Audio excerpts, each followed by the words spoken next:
On today's plate of history beans, I'm going to take a quick look at what I'm calling the birth of Jim Crow in America, or more specifically, the civil rights cases of 1883. Obviously, it's impossible to cover a topic like Jim Crow in one 7-minute segment, so I'm going to talk more about this in the weeks to come.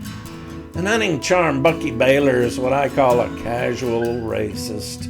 It's my own term, and I'm guessing there's a more official designation used by experts to describe what I'm talking about.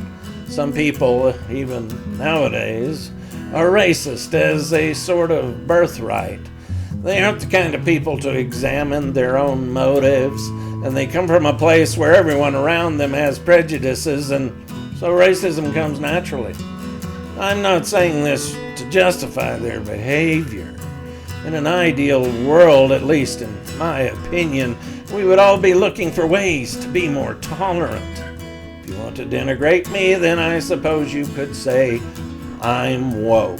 Unfortunately, the simple truth is that when it comes to racism, some folks don't seem to care if their behavior is hurtful to others. It's true now, and it was true in the 1870s, the setting for Hunting Charm.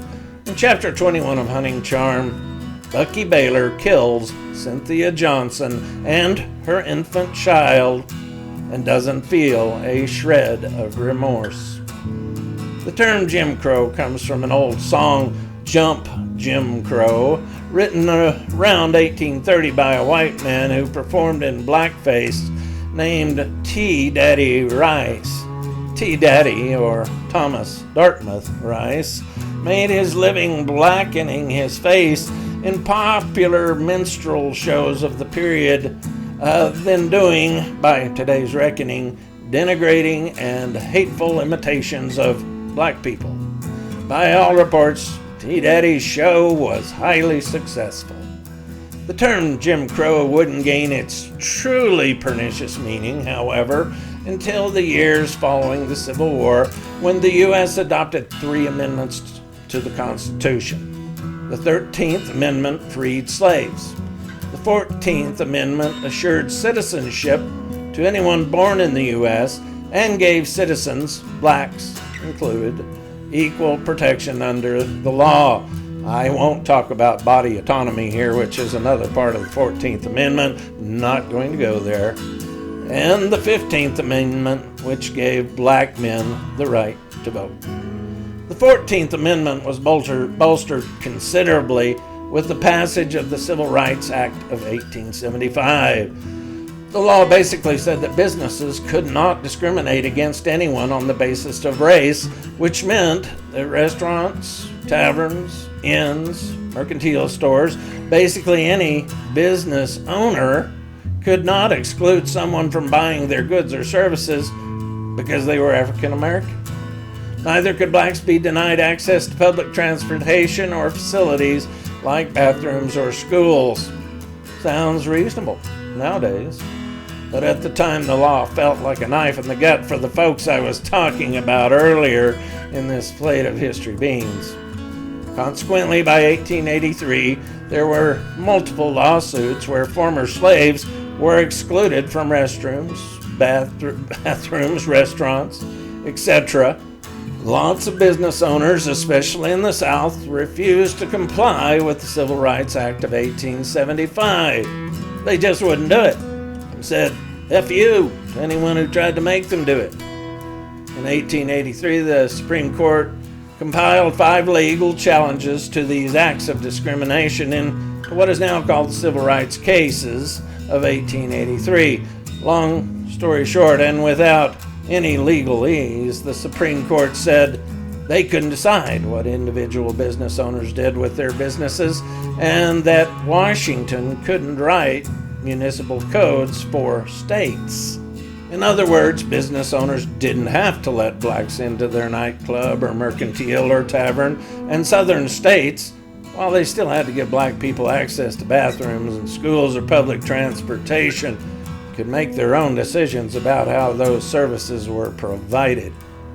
Thus, thanks in large part to the SCOTUS decision of 1883 by 8-1 in a court led by Joseph P. Bradley, who isn't given enough attention in my opinion, as he surely understood what this decision meant for former slaves. Jim Crow was born. The 1883 decision also prevented the federal government from prosecuting cases of racial discrimination, leaving it entirely up to the states. The result of that part of the decision alone is responsible for the pernicious rise of lynchings by racist white supremacist groups like the Ku Klux Klan. Indeed, the KKK, Jim Crow, and the SCOTUS decision of 1883 are inextricably married. 80 years would pass before the U.S. began to address the effects of the SCOTUS decision in the civil rights cases of 1883. As I say, I'll look at this topic more in weeks to come. My novel Hunting Charm is, in part, about how the subject of race, especially the dynamic between black and white America, has played out over the course of our history. Like it or not, it is what it is. That's what we are, and the subject is a part of the Old West, and those stories are as powerful now as they have ever been. Throughout our nation's history, riding the range, herding cattle, fighting wars, and building our nation, black people have been there. We are a melting pot. It's not a weakness.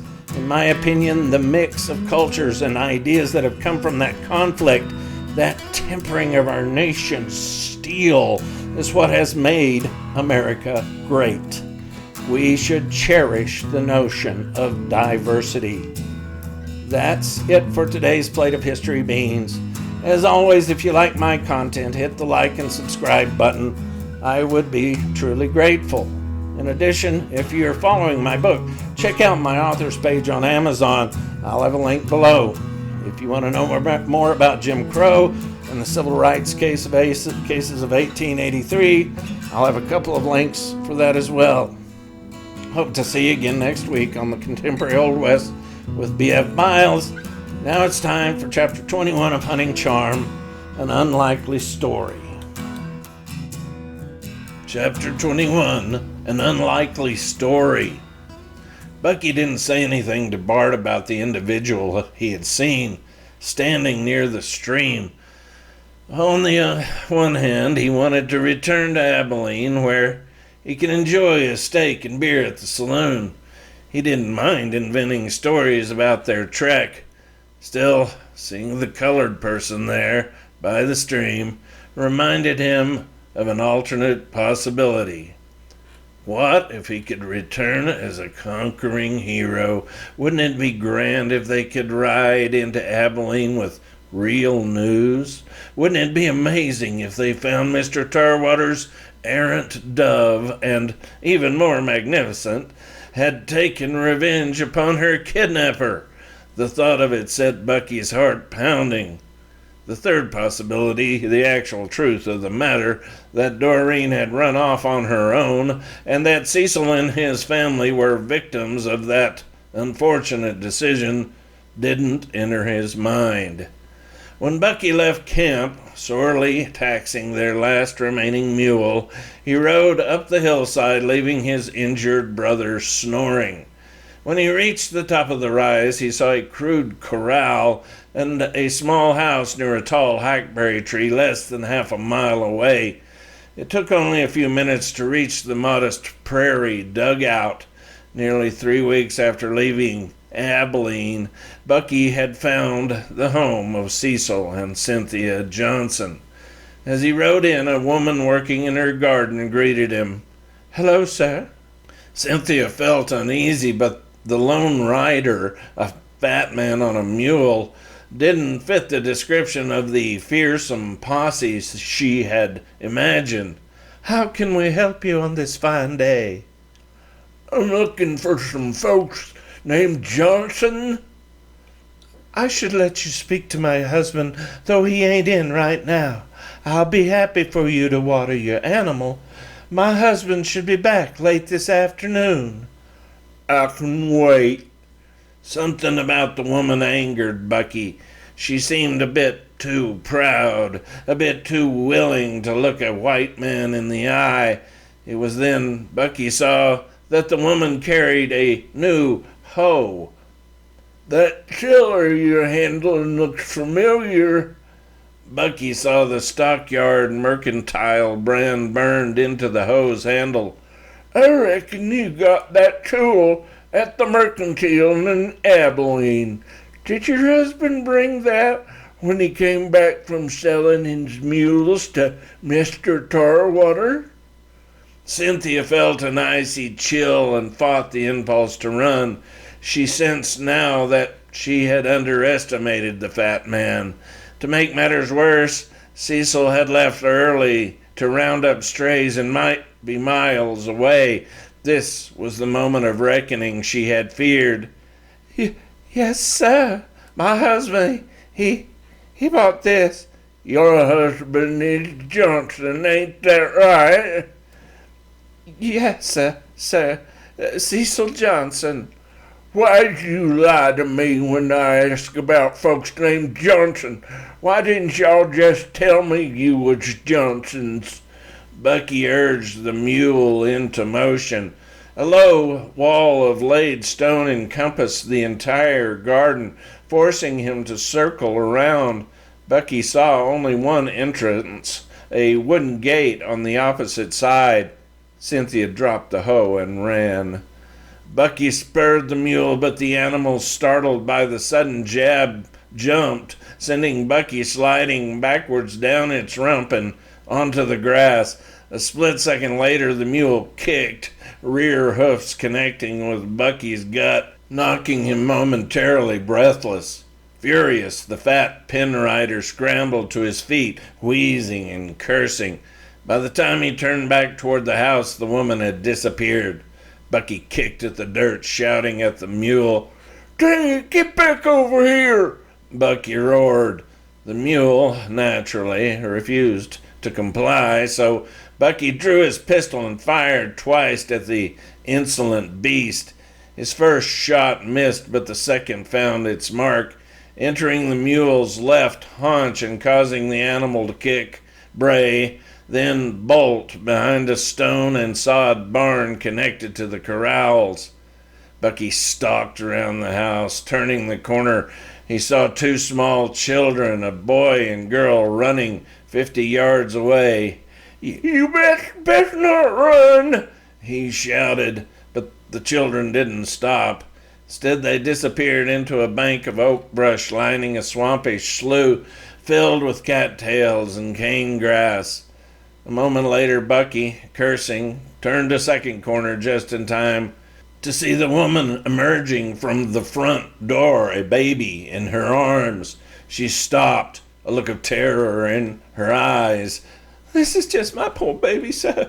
Please, sir, I beg of you, don't shoot me or my innocent child." Bucky raised his pistol slowly, the woman crying and pleading.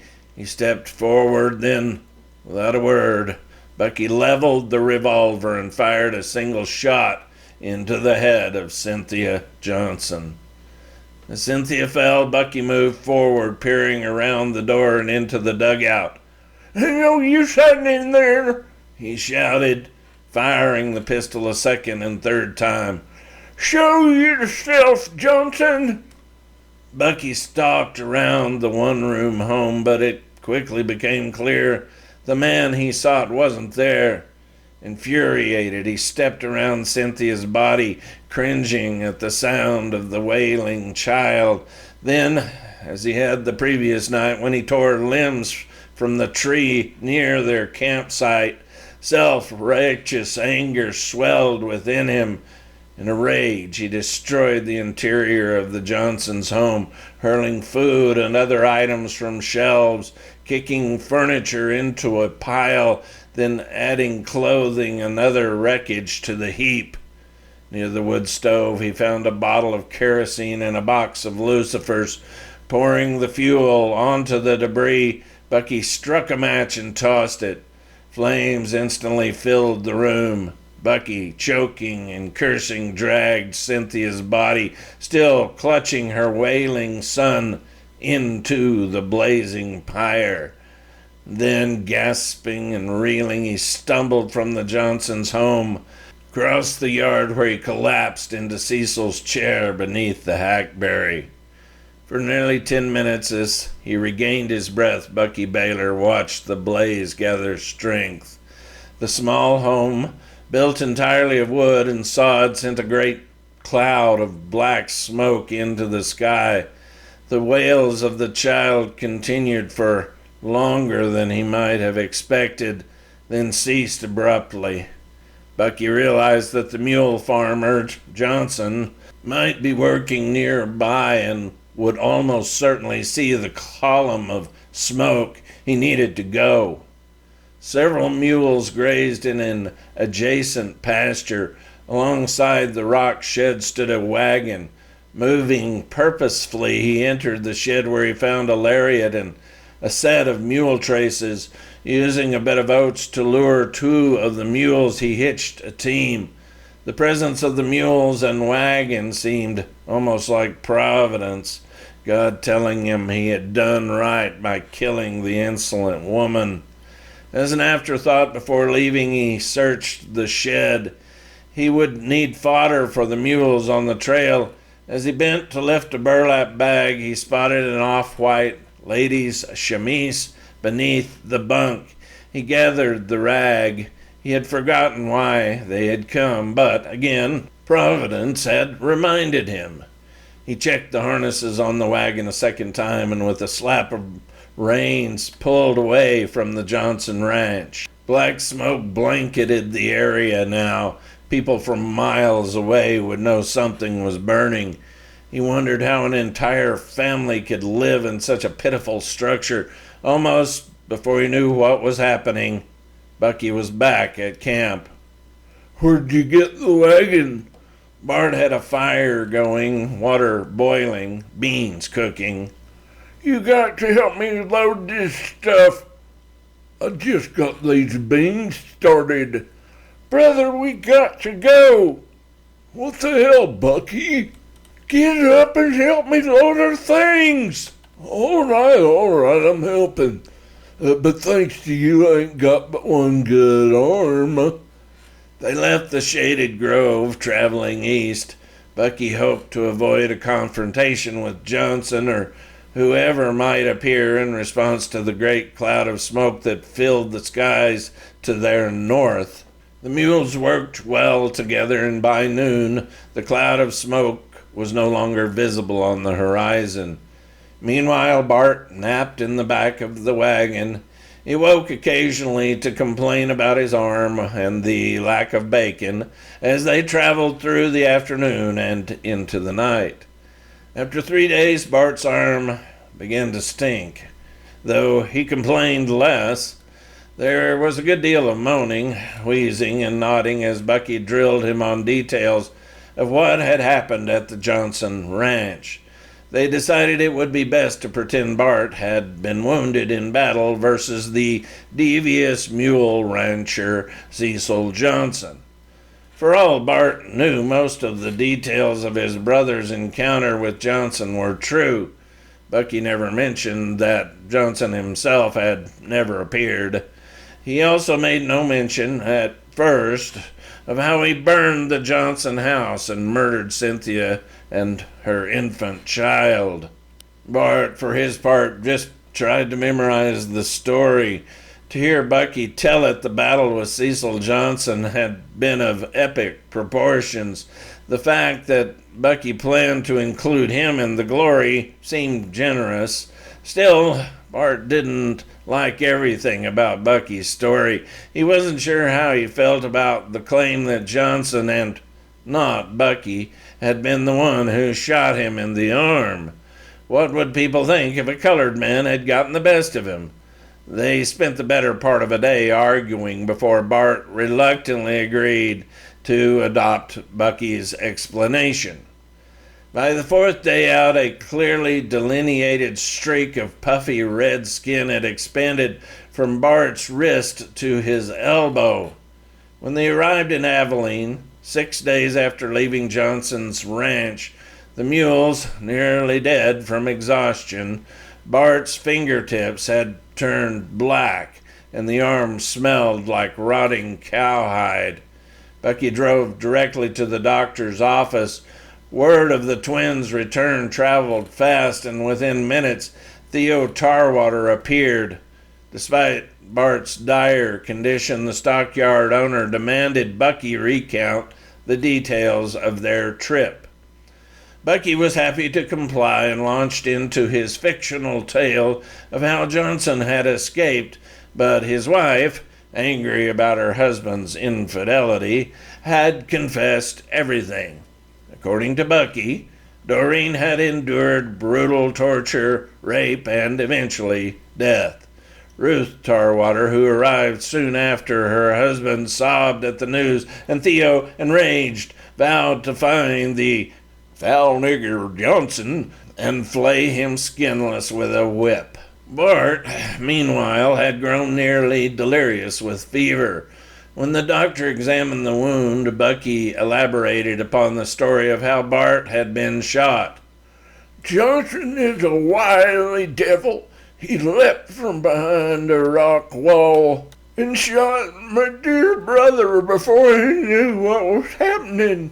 A split second later, Johnson was on a horse and out of there. Despite his injured arm, Bart, bless his brave soul, went over to the Johnson house and, as gentle as you please, convinced Mrs. Johnson to come on out. Like I was saying, she's the one who told us everything. That's how we learned that the Johnson feller had his way with Miss Doreen. Kept her chained up in a rock shed they had for tools and such. That's where we found this." Bucky pulled the ragged chemise from his pack and held it up for the entire group to see. Ruth Tarwater, despite having spent the entire day drinking brandy and nipping at her bottle of laudanum, let out a stupendous wail. Even though the tattered undershirt didn't seem like something her daughter would wear, the garment was one that Cynthia Johnson had discarded a year earlier, placing it into a bag of rags which Cecil used around the farm. Ruth Tarwater proclaimed loudly that she recognized the undershirt as Doreen's. The assembled crowd gasped, and everyone agreed that Bucky's story must be 100% true. As for Bart's injury, Doc Williams, an elderly man, drunk as was his habit, said, "This arm is going to need to come off just above the elbow."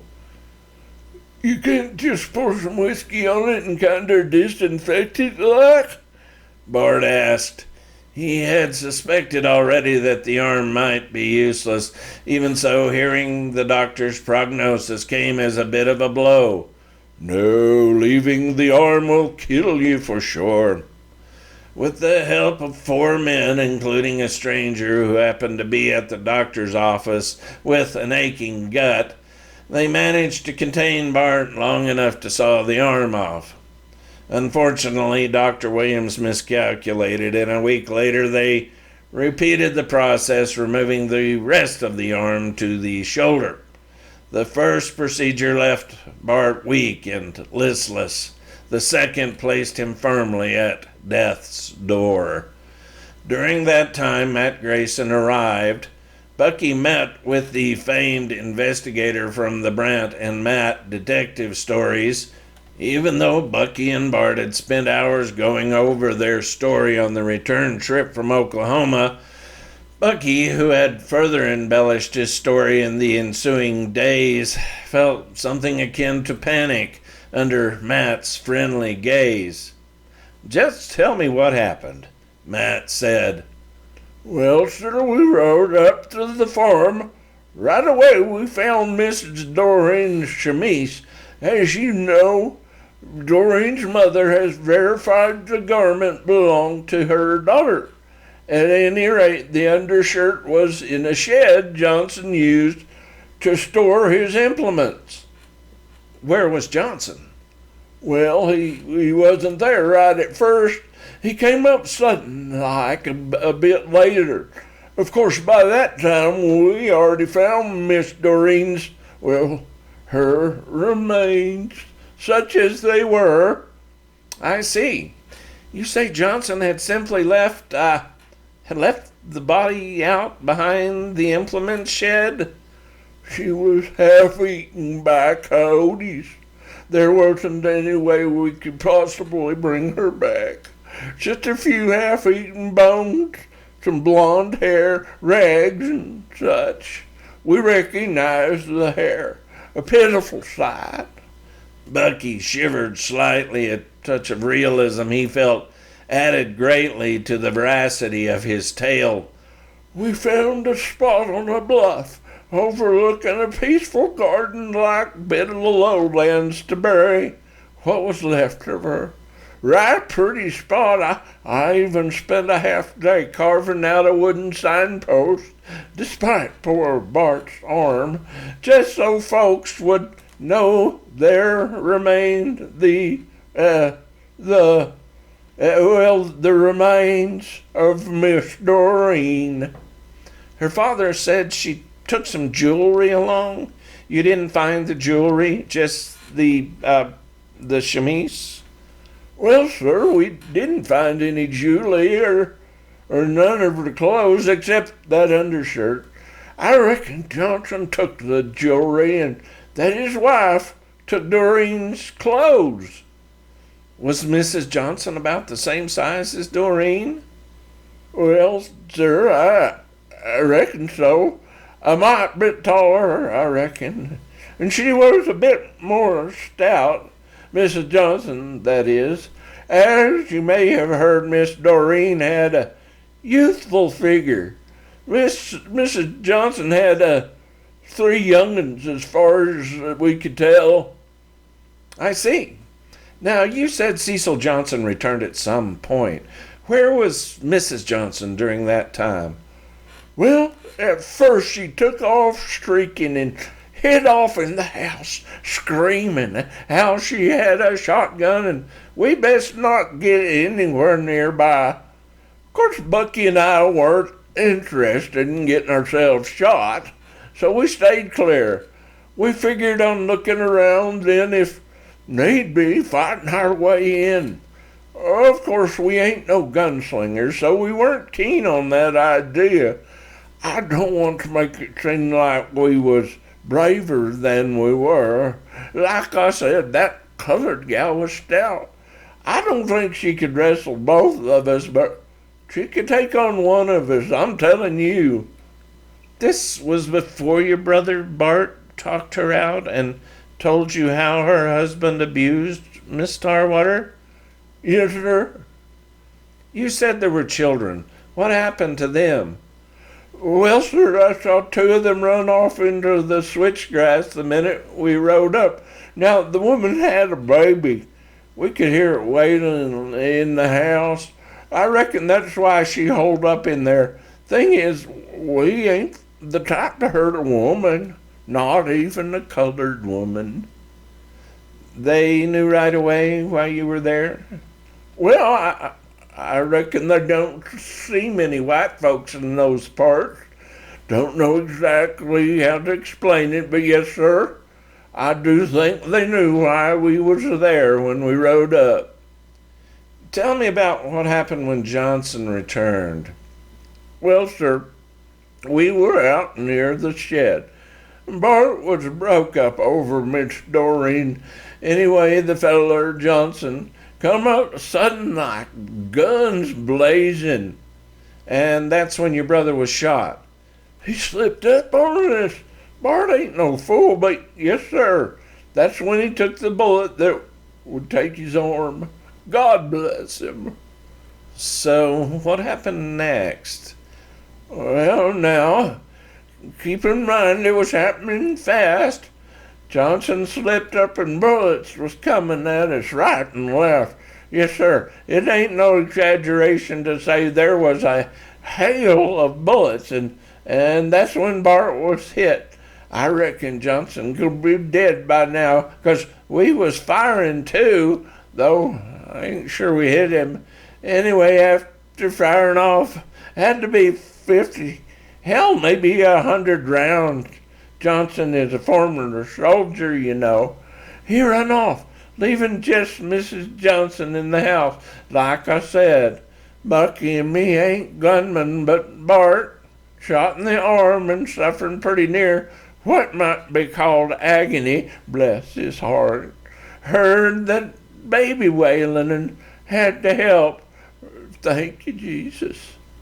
Bucky had decided it wouldn't hurt to mention Jesus a few times.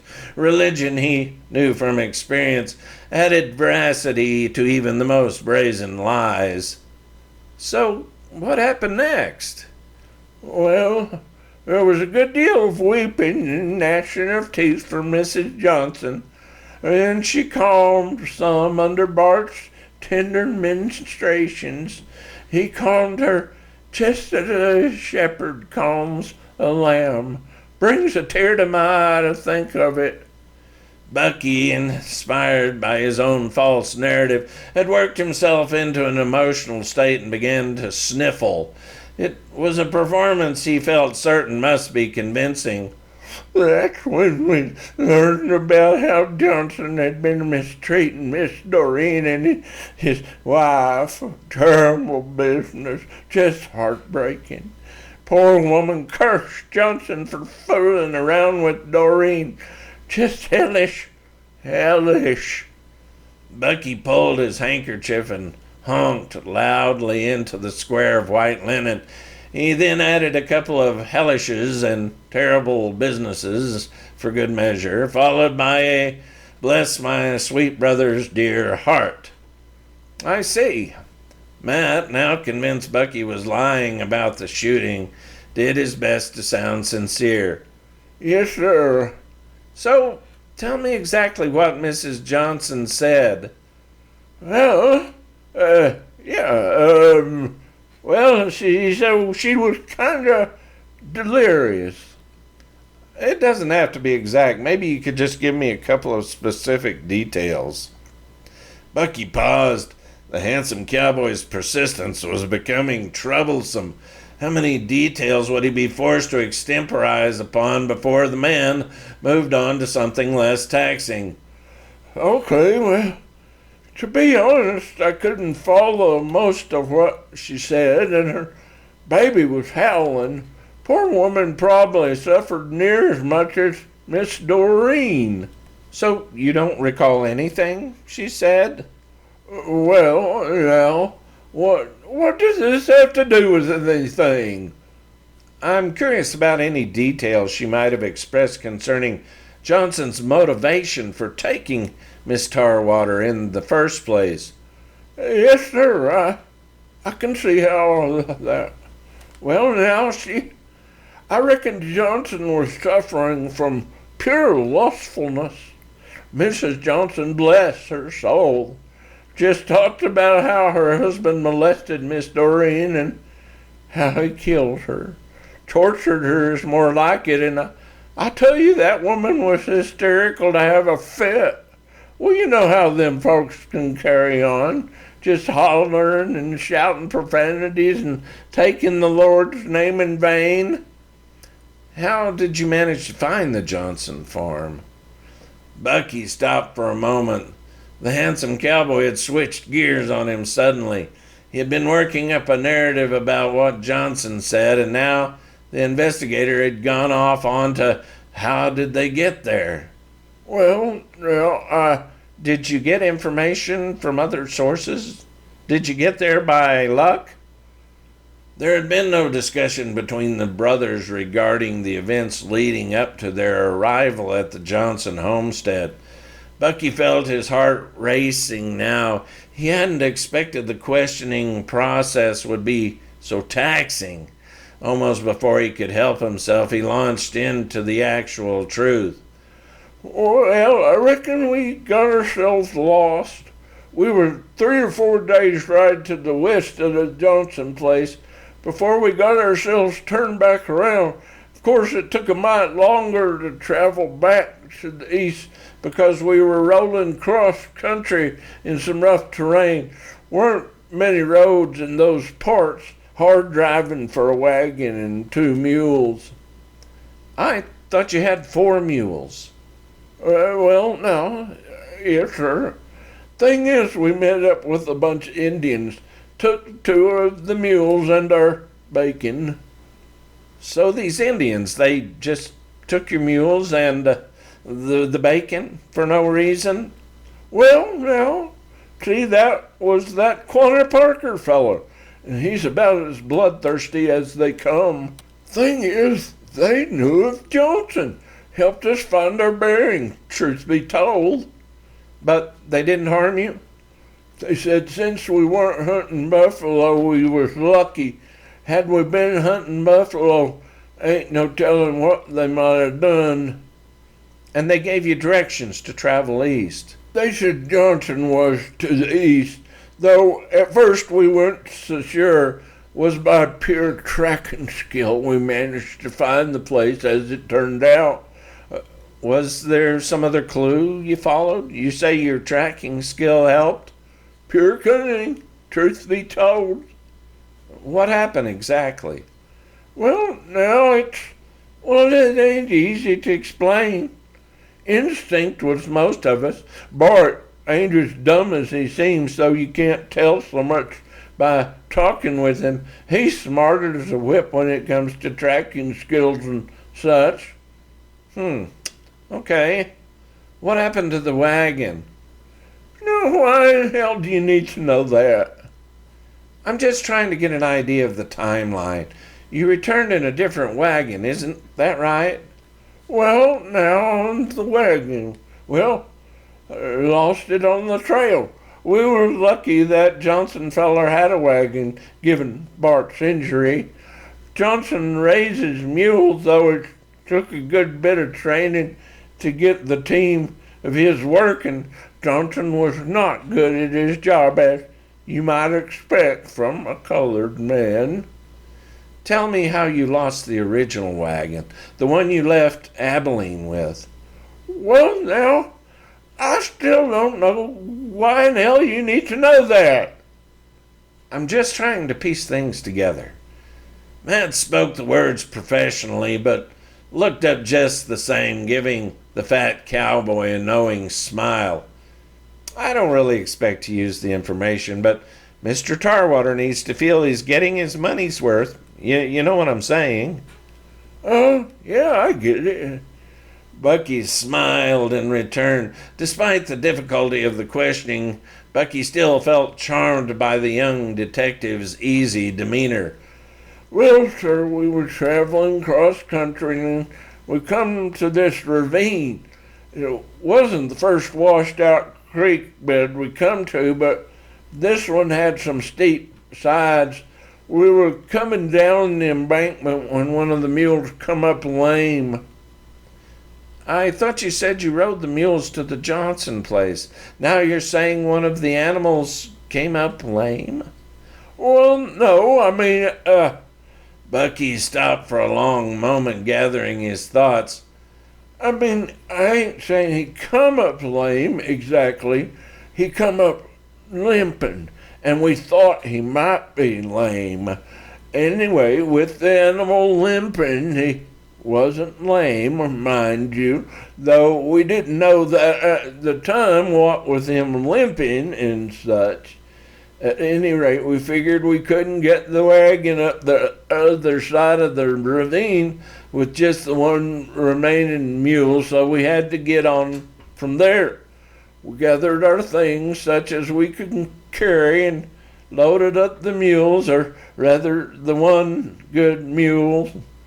You didn't load the one that was lame? We thought he was lame, but he wasn't. Well, what was wrong with the mule? Well, sir, he had himself a little cactus burr up in his hoof like. I reckon he got up in there and he stepped on the rock or something, and that drove it in good. We got to looking at the thing and managed to get it out. You got it out right then? Yeah, no, not right that minute, no. When did you pull out the burr? Well, it must have been 3 or 4 hours later. So you walked for 3 or 4 hours? Yes, sir. Why didn't you stop to look at the animal's hoof before you left the wagon? Well, sir, I don't rightly know, I guess. I guess we're not such bright fellers when it gets right down to it. The stupidity defense had worked for Bucky in the past, and Bart didn't have to act. Bucky grinned sheepishly as the handsome investigator scribbled notes onto his pad. So, let me get this straight. You fellows walked for 2 or 3 hours in the midday sun. One of us was riding and the other was walking. And when you finally removed the thorn from the other mule's foot, the animal recovered completely? I reckon he still limped a bit, but we ain't the type that can walk easy. Yes, I imagine that's the case. What's that supposed to mean? Just as you said, you boys don't look like you could walk comfortably for more than a mile or so. I imagine the experience was exhausting. It was a hot day. Bucky thought back to the day he shot his brother.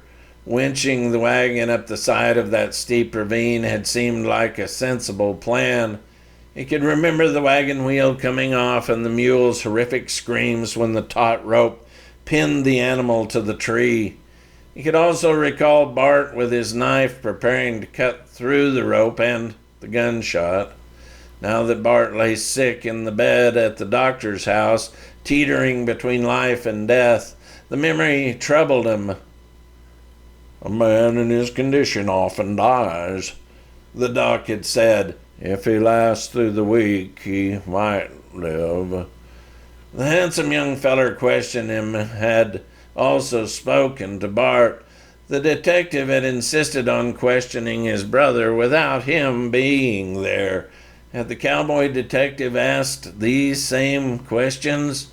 Bucky suddenly felt nervous. He realized that Bart's answers might not match his own. Somehow the handsome young investigator had managed to ask several things they hadn't discussed. The detective hadn't spent 5 minutes talking about the important stuff, like the gunfight with Johnson. He hadn't even asked how Bart was shot, except in a general sort of way. The handsome cowboy had not given him the chance to lie about how Bart comforted Cynthia Johnson with a hug, despite her being colored and all.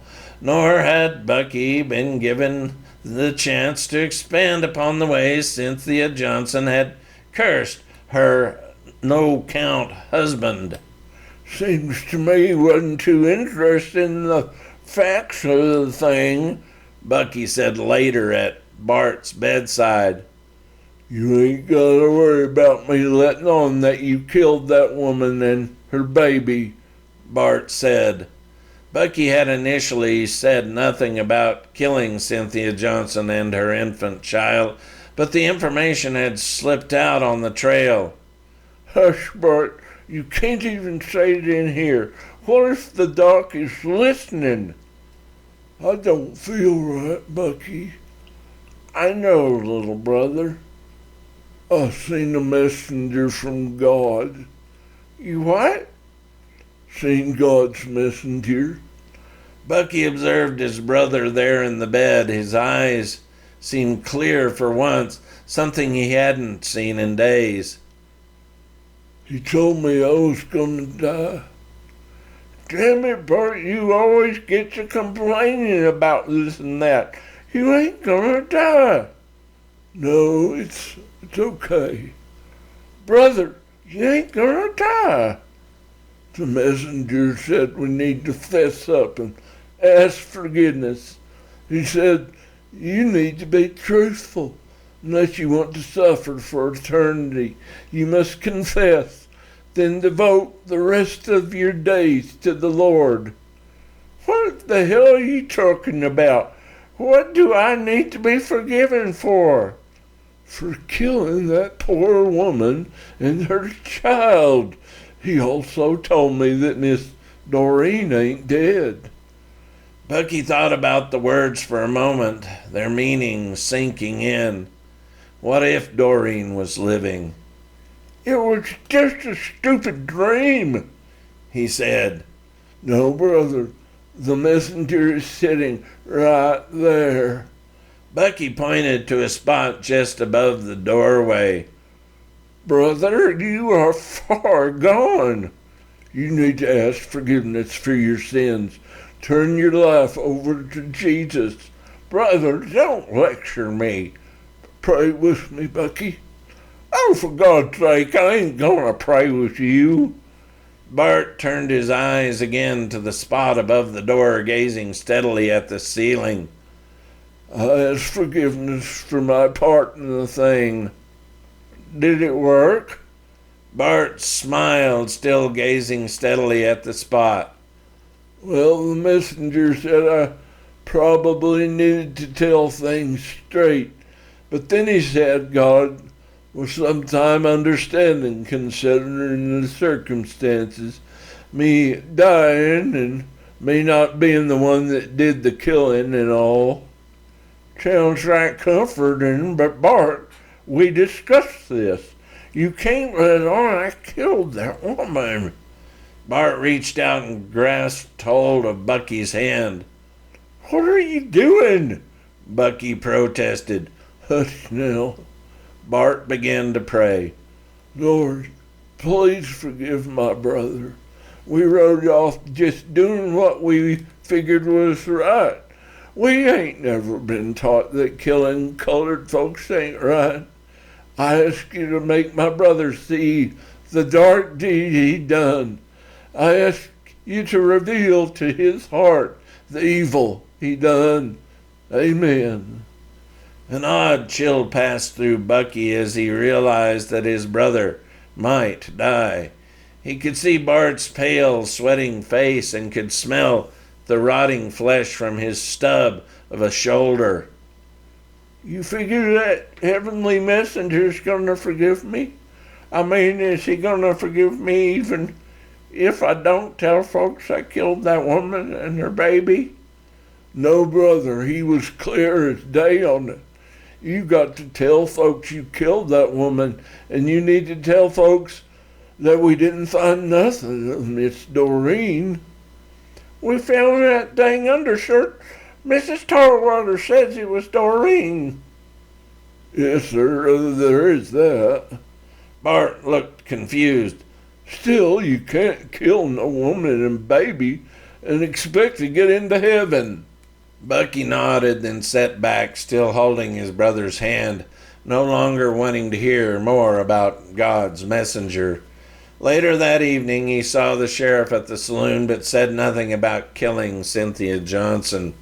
More troubling, at the restaurant, when the barmaid came by asking if he wanted a steak, for the first time in his life, Bucky had no appetite. The next week, 2 days after the departure of the cowboy detective, Bart died. At the funeral, Bucky got mad at the preacher for refusing to sing Bart's favorite hymn.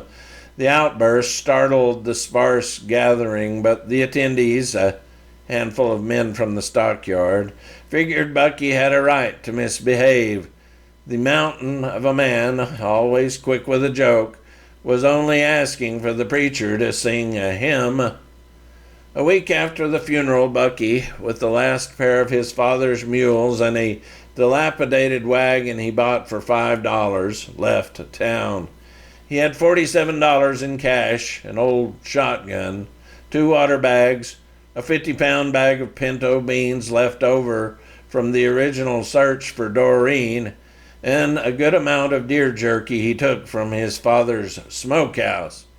He spoke to no one except old Sheppy, the drunk at the livery, telling him that he planned to travel to Canada, where he hoped to live among the last of the mountain men.